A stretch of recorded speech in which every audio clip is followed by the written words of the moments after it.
down into the esophagus, into the crop. Okay? I'll get some more paper towel here. I go through cartons of this stuff.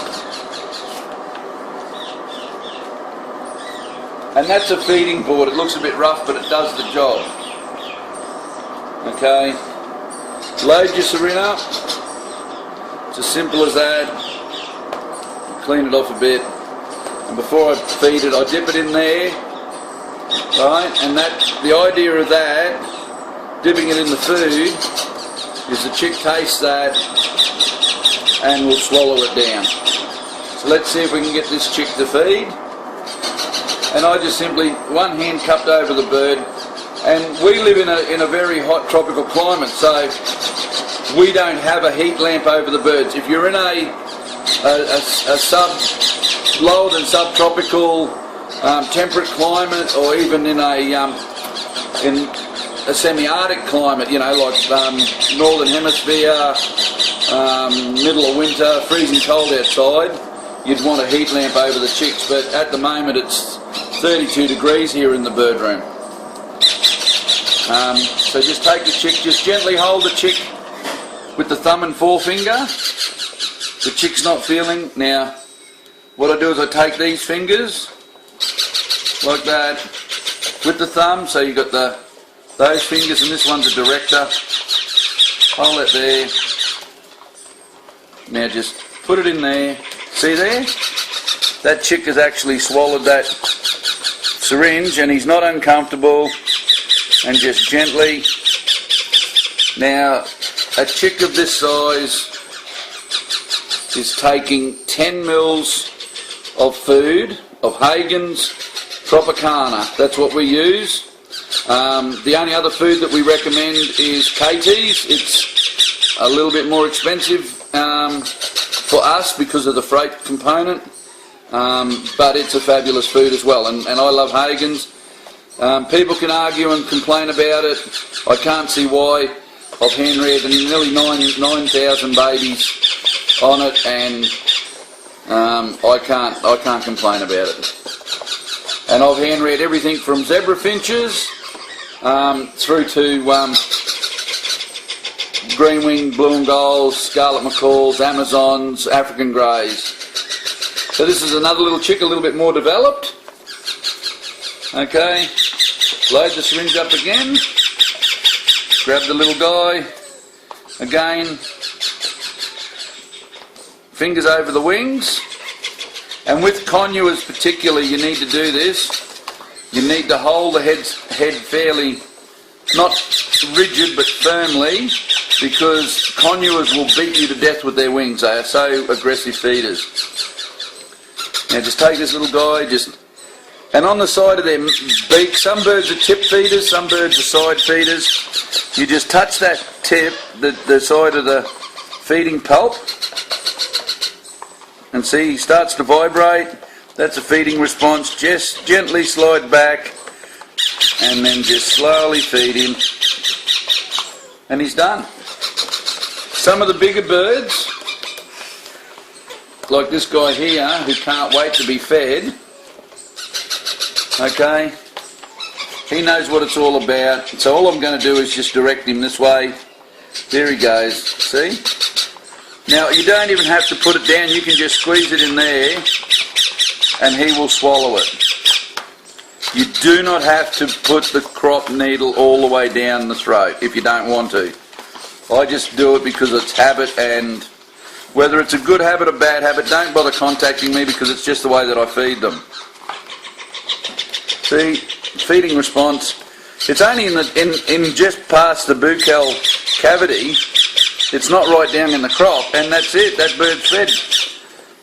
That fella there is about 5 weeks old, 4 to 5 weeks old. Yeah, 5 weeks old roughly. Partly feathered, as you can see. He's still got lots of down and pin feathers. He's taken 20 mils of food. He's fed. And people say you can't get quiet birds on syringe fed. Look at these guys. These guys are sooks. Look.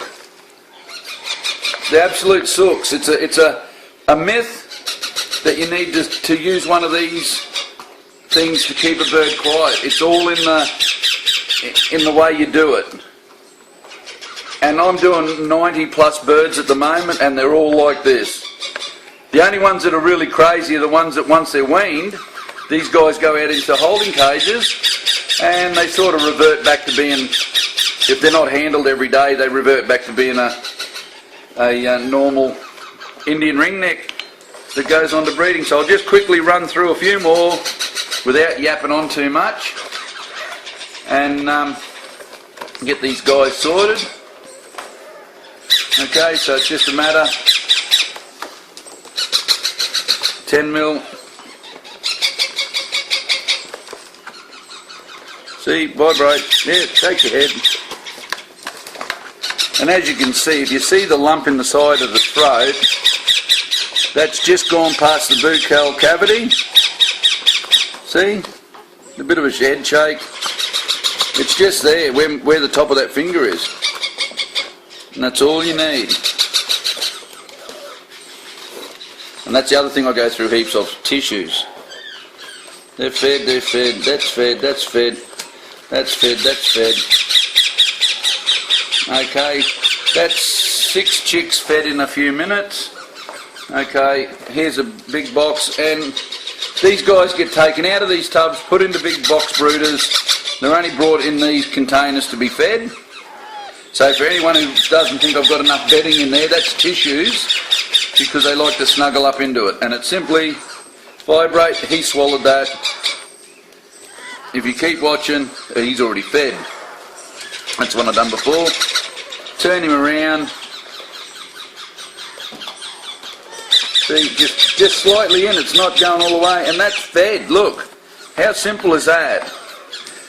It's not rocket science. If I can do this, anyone can do it. I don't recommend beginners just go out and start jamming things down birds' throats. Just take your time. And I've got a friend that actually feeds them like that. He just puts it in there, he gets a good feeding response, and he just takes a little bit. Look, that bird will swallow that food. It's a little bit messier.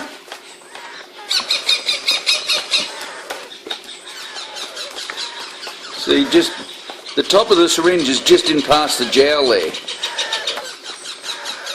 That bird's fed 20 mils.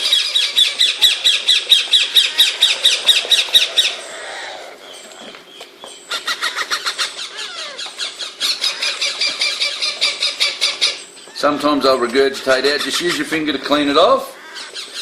Pull back, and that's it. And if you put a syringe in the throat of a bird and it is hard to push down, pull it back. Do not continue. Because if it is hard to push through, you're pushing it down the trachea. That's the windpipe. And if you feed it down the windpipe, you will instantly kill the bird. See, look at that. That's just in there. He's a bit of a feeding response. And that's done. One more to go. And this is, I'm taking a lot, I'm doing this, see that? Automatically starts to feed. Done. Now that's a box of 2, 4, 6, 7 birds, Karen? Yep. 7 birds. Normally that would take me a minute and a half. And these birds are quiet. Look how quiet they are.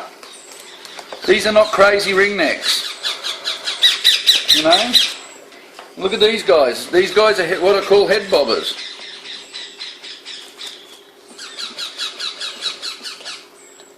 There we go. We're hungry, Dad. See that? That's perfect feeding response, see? I'll just do these ones here.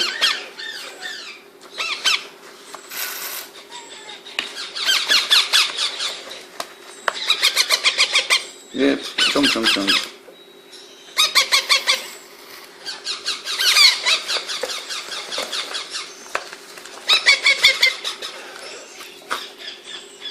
Now that was 5 birds. I didn't time myself, but it wasn't very long.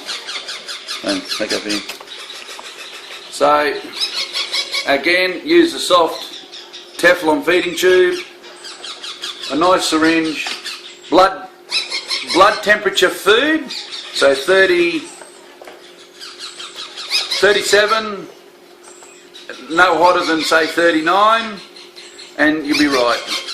So I hope this has helped, and if you've got any more queries, just contact me. Okay, and if you're really rich and you want to come and stay here for a week, we do farm stays, and you can learn how to do it through the breeding season. Okay, bye.